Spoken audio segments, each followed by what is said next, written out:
চাল তো পাইছেন কিছু, হ্যাঁ আর টাকা দিয়ে আপনাকে মানে বাড়ি চলে যান। হ্যাঁ,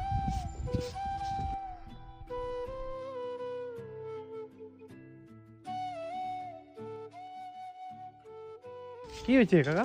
আমার অসুখ, অসুখ? আমার তো হ্যাস পেয়েছি, মানে সময় নাক দিয়ে নিয়ে আসলে আর মুখ দিয়ে নিয়ে আসতেনি, আচ্ছা, এই আমার শরীরে আমার হ্যাস পেয়েছি।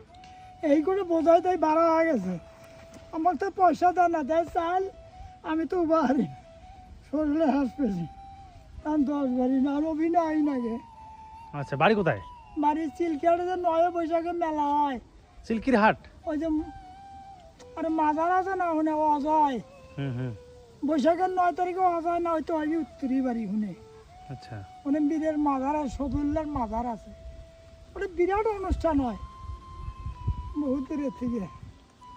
এই তো আর বাড়িতে কে কে আছে আপনার?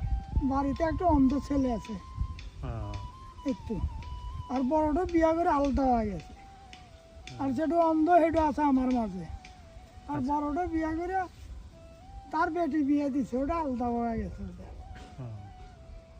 মানে আপনি এইভাবে চলেন আর কি? হ্যাঁ, একটা বেটা আছে অন্ধ, তার বয়স 32 হয়ে গেছে, অন্ধ বেটারও 32-33 হয়ে গেছে বয়স।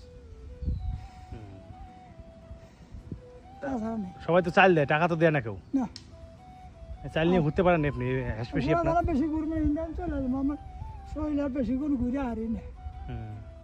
ঠিক আছে, আপনি বাড়ি চলে যান, আমি টাকা দিয়ে আপনাকে বাড়ি চলে যান। হ্যাঁ, আমার বাড়িতে চলে যাবো, আমি বেশি ঘুরবো না। আমার ইন্ডিয়া উঠে রোটে উঠে হ্যাঁ, রোটে উঠে চলে যাবো। রোডে চলে যাবেন? ঠিক আছে, বেশি চাল তো পাইছেন কিছু, হ্যাঁ, আর টাকা দিয়ে আপনাকে মানে বাড়ি চলে যান। হ্যাঁ, যান বাড়ি যান, শরীরটা ভালো না আপনার? না আমি বাড়ি চলে এদিক দিয়ে যান, এদিক দিয়ে, হ্যাঁ এদিক দিয়ে রাস্তা তাড়াতাড়ি আছে, এদিক দিয়ে চলে যাবেন। যান, হ্যাঁ, দোয়া করবেন। হ্যাঁ। হ্যাঁ।